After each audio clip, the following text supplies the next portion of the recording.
मैं उद्घोषक अनूप जेड्डी उन वीर शहीदों को याद करते हुए एक गीत सत्येंद्र कुमार की आवाज में उन वीरों को समर्पित करना चाहता हूं, जिसे श्री मंटू सुमन जी ने लिखा है और अपने संगीत से सजाए हैं श्री शेखर शर्मा जी। तब बलिया का एक नौजवान हाफिज सईद को डांटता है कि तेरी हर हरकत का मुंहतोड़ जवाब अब देंगे, बरसों से धधक रही ज्वाला को शोलों में अब बदल देंगे। अरे देश की बंदूकें तड़प रही है दुश्मन का लहू बहाने को, आया है मौका वर्षों में गीदड़ को सबक सिखाने को। अरे सौगंध है श्री राम की, जंगे मैदान में काम ही तमाम कर देंगे। और तू क्या हमसे कश्मीर छुड़ाएगा बुज़दिल, हम पाकिस्तान की रजिस्ट्री ही तिरंगे के नाम कर देंगे।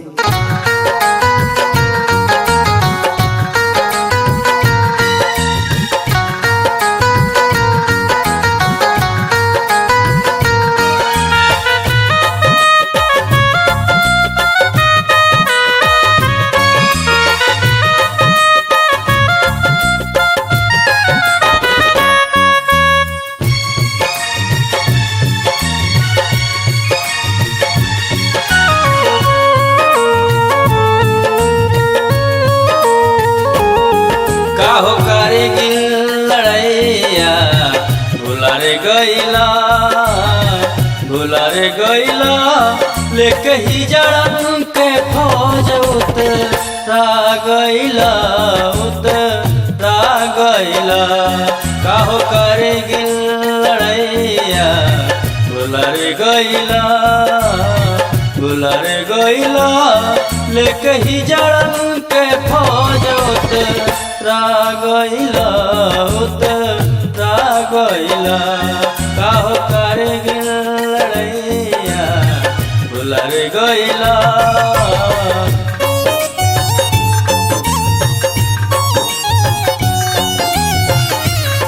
मन तो मेरा भी करता है प्यार प्यार के गीत लिखूं, मन तो मेरा भी करता है प्यार प्यार के गीत लिखूं, पर गीतकार के दिल में चुभता तीर दिखाई देता है। और जब कलम हाथ में आती है तो कश्मीर दिखाई देता है, कश्मीर दिखाई देता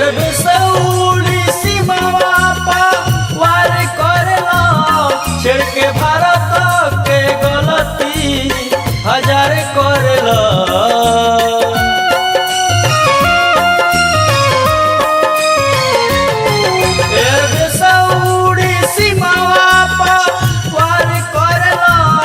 छेड़ के भारत के गलती हजार करेला। भइल सर्जिकल स्ट्राइक बुला ठंडारे गईला लेके ही जड़न के फौज उतरा गईला काहो करेगी लड़ैया भुला रे गईला।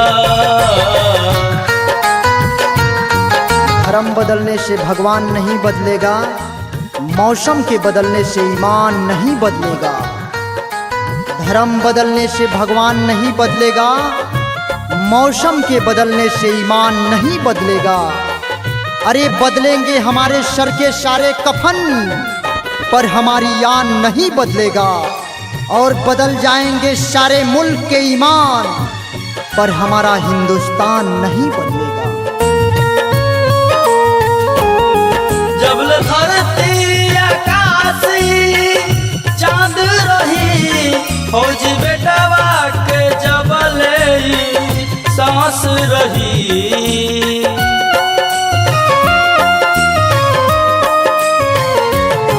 जबल धरती आकाशी चांद रही, फौज बेटवा के जबले सांस रही। भारत देशवा के करनी भुला रे गईला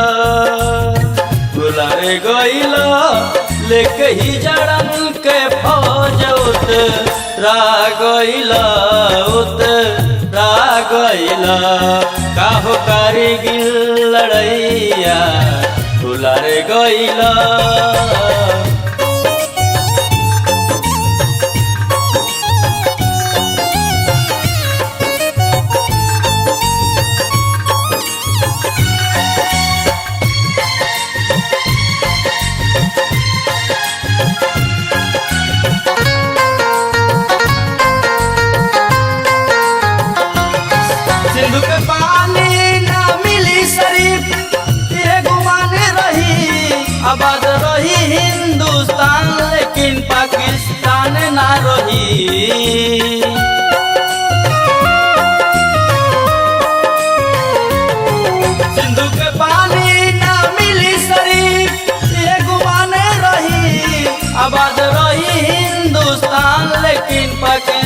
मान ना रही जुटई से के सामने एड़ी यारे गइला एड़ी यारे गइला लेके ही जड़न के फौज उतरा गइला उतरा गइला काहो कारगिल लड़ैया भुलारे गइला भुलारे गइला लेके ही जड़न के फौज उतरा गइला उतरा गइला काहो कारगिल लड़ैया भुलारे गइला भुलारे गइला लेके ही जड़न के फौज उतरा गइला उतरा गइला काहो कारगिल लड़ैया भुलारे गइला।